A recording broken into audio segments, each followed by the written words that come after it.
all changed when Jonathan's mum, Chantel Bryan, began taking him out of school for a few hours a day to read and write.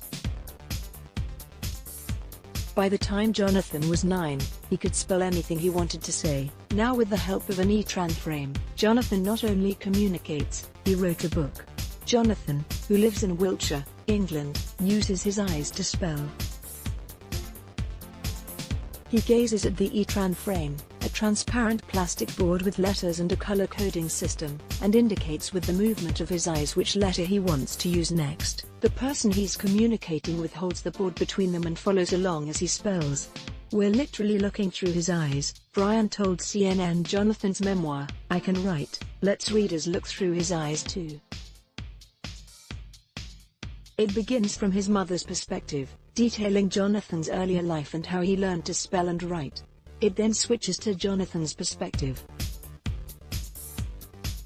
He also writes about his faith in Christianity, which is a big part of his life. The book took him a year to write, his mom said.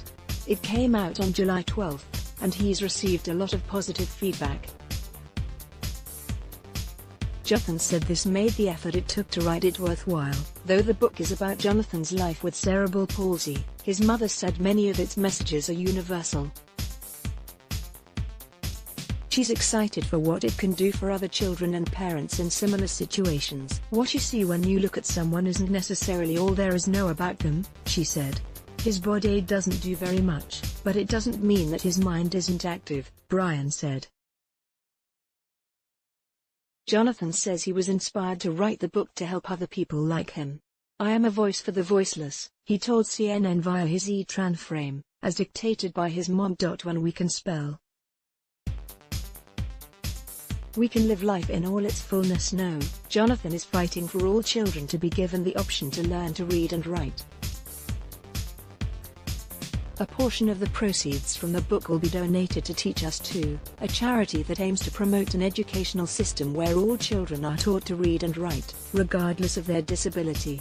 "When we can spell, it gives us a voice, and we can live life in all its fullness," Jonathan said. His mom said writing is her son's passion. "It is slightly crazy to have a 12-year-old that's written a book," she said. "We're very proud of him."